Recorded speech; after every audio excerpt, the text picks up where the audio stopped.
PET é um programa que exige um trabalho coletivo, entendeu? Porque ele tem uma atividade que é cultural, que é mais ampla. Essa atividade que nós desenvolvimos lá, né, é uma atividade particular das ciências sociais, né, de aprimorar o conhecimento do aluno, né, sua formação em ciências sociais. E particularmente, né, na sociologia, que era a disciplina que eu, né, ministrava. Né? Mas ele tem uma atividade que é cultural.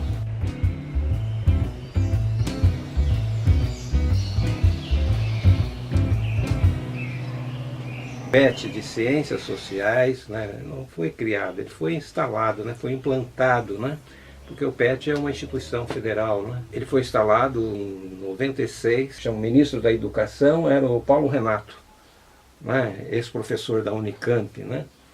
E ele cortou a bolsa, tanto dos alunos quanto dos docentes, né, responsáveis pelo PET. Eu assumi a tutoria do PET em Ciências Sociais, em substituição ao professor José Flávio Bertero, que havia se aposentado no ano anterior, e o PET, nesse ano de 2001, ficou praticamente sem tutoria. O MEC não estava pagando, mas nem os tutores e nem os estudantes. Então foi um momento, vamos dizer, bastante complicado. Aqui a minha experiência foi mais trabalhar mesmo a sociologia clássica. Esse contato com a infecção, para mim, era sempre um desafio. Que nem sei se estava tudo muito definido em relação a essas sofisticações aí de e-mail. Nem me lembro se já tinha tudo isso em 2000, acho que estava começando a entrar, né? Então, era obrigado a fazer uma leitura mesmo, não dava para você brincar de fazer um corte-cola, não tinha as possibilidades de corte-cola. Né? Isso, portanto, era uma espécie também, né, de desencadear uma atitude proativa dos alunos no momento mesmo da leitura dos textos. Né? E eu assumi apresentando um projeto na época que tinha o título O Etanol e Suas Redes, e nosso objetivo era estudar a produção do álcool combustível aqui na região de Araraquara, mas o nosso projeto era também um projeto teórico que usava a metodologia de um antropólogo francês chamado Bruno Latour.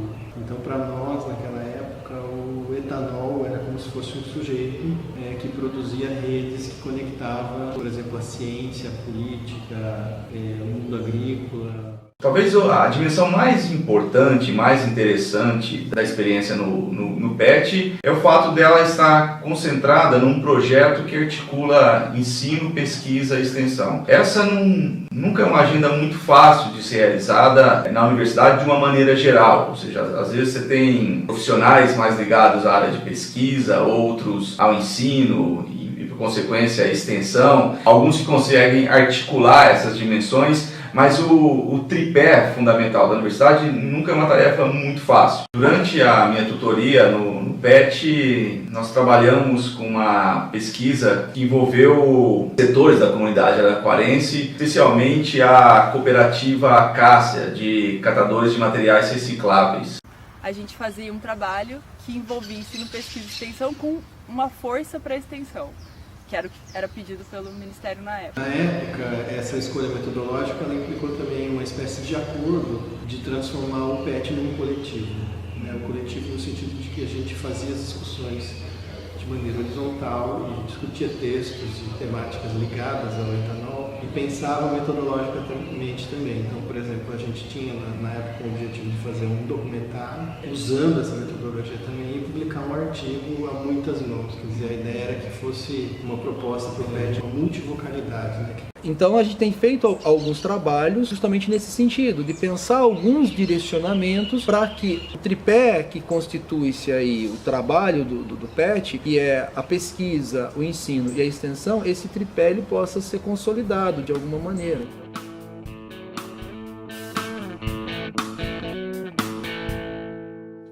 Trabalho, né, semanal com os alunos, de leitura, de estudo, de discussão de texto com todo o grupo, e de tal forma que, né, em que nós discutimos autores, sobretudo os clássicos, né, das ciências sociais, né, mas também autores modernos, né, contemporâneos, colocavam as questões atuais que precisavam ser debatidas. Para mim era uma espécie de privilégio, né, poder ter contato com os alunos do PET uma vez por semana. Além da minha classe, eu tinha sempre algo a cumprir em determinado dia da semana.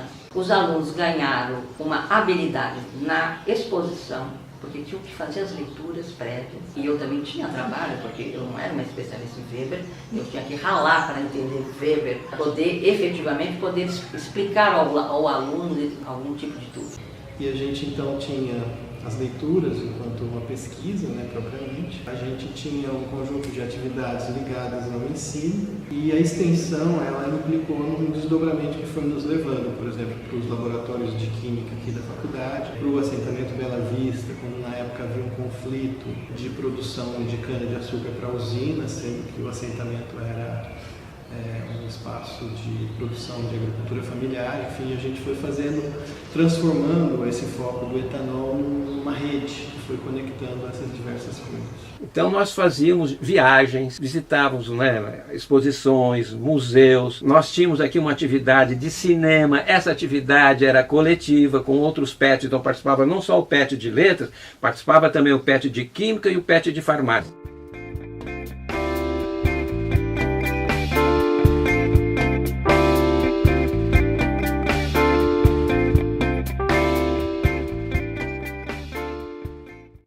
De pessoas com muitas ideias, muito criativa, muitos sonhos. Ter contato com o aluno, sobretudo nessa faixa etária, é gratificante nesse sentido também. Há um sonho, você percebe que há algo dentro de cada um deles que é pensar um mundo melhor, pensar uma sociedade diferente. A relação discente-docente no PET, ela tem algumas peculiaridades, porque no fundo é uma relação diferente daquela que, em geral, nós professores estamos acostumados, porque nós temos orientandos de iniciação científica, de pós-graduação, mas que em conjunto estabelecemos uma relação muito particular e que tem a ver propriamente com o tema específico de cada orientando.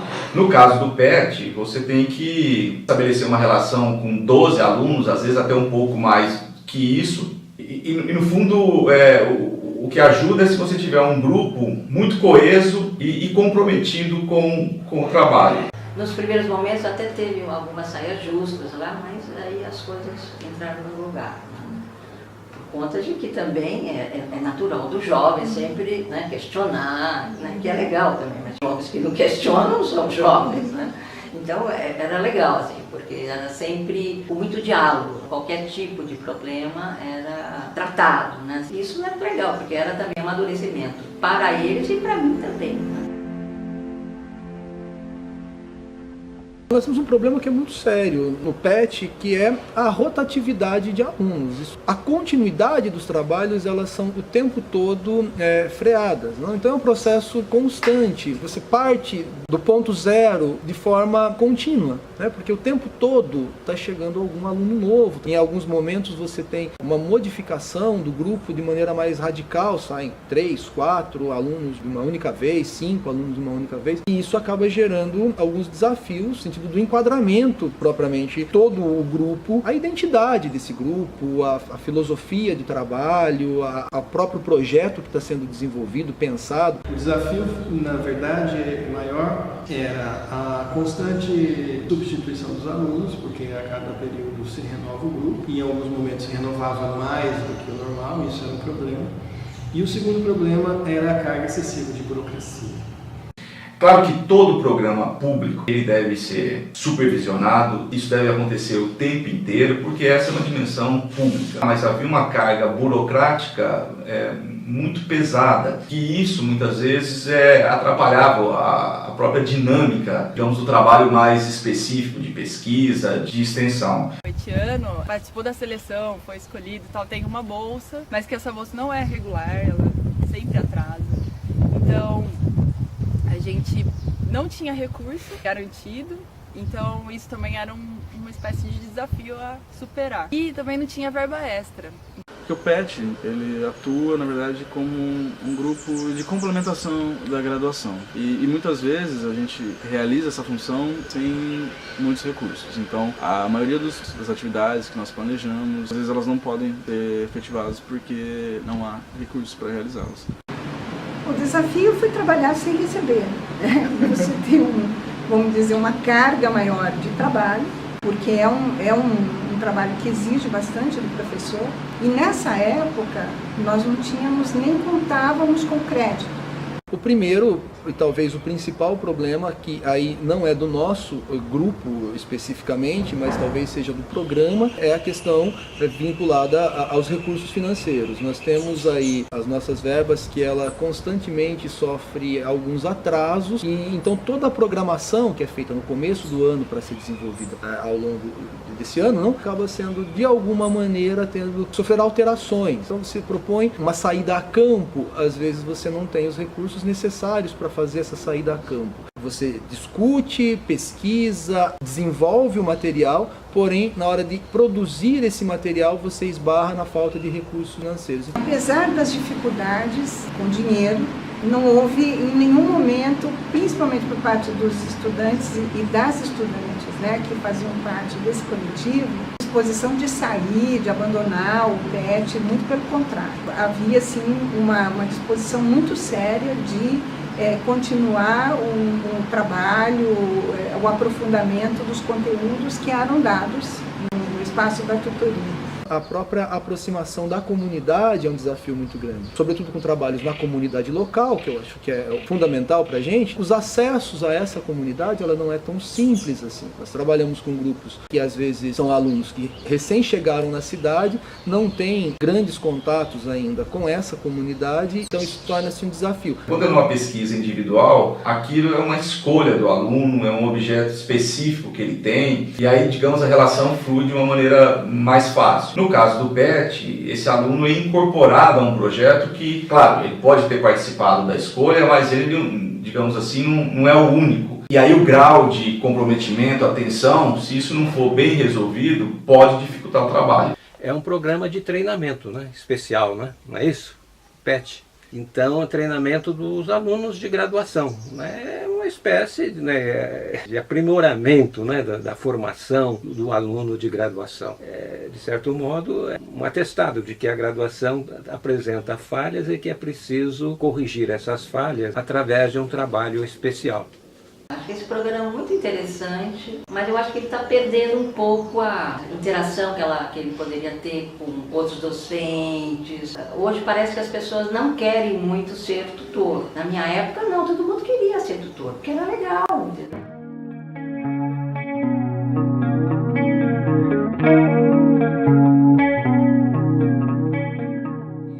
Aprendido muito com os alunos, da relação interpessoal, de mediar conflitos, também de uma aproximação com o grupo, com a comunidade. Foi pouco tempo, mas foi assim, um momento muito importante, interessante e pessoas com quem ainda me relaciono até hoje. Esse movimento de conversar com o público e se desenvolver isso, que é um lado que o pesquisador que está mais introspectivo nos livros e tal, não é tão aparente, né? Você não treina tanto. Então, esse outro lado para mim foi muito especial. Você percebe a evolução de alguns deles ao longo do período e que é possível atribuir alguns pontos dessa evolução também à sua inserção dentro do PET, que é um grupo bastante múltiplo. Outra coisa que me marcou muito foi essa interação extra-classe, assim, que eu aprendi muito com ela, nas dificuldades mesmo e nas parcerias que a gente vai estabelecendo com as pessoas que fazem parte dos nossos projetos e estão realmente envolvidas e se sentem responsáveis por isso. Sei por petianos, né, dessa perspectiva de um trabalho de extensão que eu acho muito rico. Eu gosto dessa perspectiva de você sair do plano teórico e ir para o plano prático, mas sempre é necessário aproveitar esse espaço para o aprofundamento de conteúdos teóricos. Esse aprendizado todo vem de um grupo que você entra e você começa a conversar com pessoas que estão em outras experiências, outras etapas da graduação. Já estou te mostrando outros caminhos. as facilidades e as dificuldades. E ali tem um amadurecimento. Eu avalio bem, na minha opinião foi um período interessante de produção e reflexão. A gente, obviamente, tinha alguns conflitos que não necessariamente eram como tutor, mas eu como tutor me sentia responsável a assumir algumas responsabilidades no sentido de apaziguar os ânimos e as diferenças internas ao PET, que elas sempre existem em qualquer grupo de pesquisa que existe, né? A experiência, né, mostrou isso que eu falei para vocês, né, que era um interesse mais material do que propriamente intelectual. O que eu mais admiro no grupo é esse caráter de poder transpor a universidade, de poder atuar fora dela e de funcionar como uma ponte entre a universidade e a comunidade. Nesse tempo que eu fiz parte do grupo, a gente sempre esteve trabalhando com questões muito relevantes, seja a coleta seletiva, o trabalho precarizado dos trabalhadores na cooperativa, a acessibilidade das pessoas com deficiência. A universidade cresceu demais, fragmentou demais, e todos aqueles espaços que podia ser utilizado para um encontro mais casual, uma troca de ideia, uma valorização da argumentação, né, no sentido que isso possibilitava a melhor compreensão dos problemas, né, eu acho que isso está sendo perdido. Né? Os alunos estão sempre correndo, não sei se são muitas disciplinas, ou seja, há alguma coisa estranha. Está todo mundo correndo, ninguém tem tempo para o outro. Isso é ruim. O tempo todo você tem alguma coisa para fazer, né? Mas a gratificação também é muito boa. Se está o tempo todo o trabalho correndo atrás de você, esses aspectos vinculados também à satisfação de trabalhar com esse grupo, ela também está o tempo todo atrás de você. Então, os dois lados da mesma atividade. A dimensão do tempo, ou seja, a aceleração do tempo, que é um tema crucial hoje, ou seja, é um dado. Naquele momento, a gente tinha tempo. Entendeu? Isso que é interessante, ou seja, as pessoas tinham disponibilidade para ouvir o outro. Então havia uma relação mais amigável, mais forte, né, entre professores, alunos. Então essa aceleração do tempo que decorre de todos esses mecanismos de digitalização, toda essa rapidez, né, da net, acabou por conspirando contra nós, que a gente nunca tem mais tempo, nem ouvir o colega. Né? A gente está sempre correndo, sempre com coisas atrasadas. Né? E essa sensação é ruim porque você sempre fica uma espécie de angústia porque você está devendo coisas. Né? E os alunos também estão sempre correndo. Né? E isso é ruim.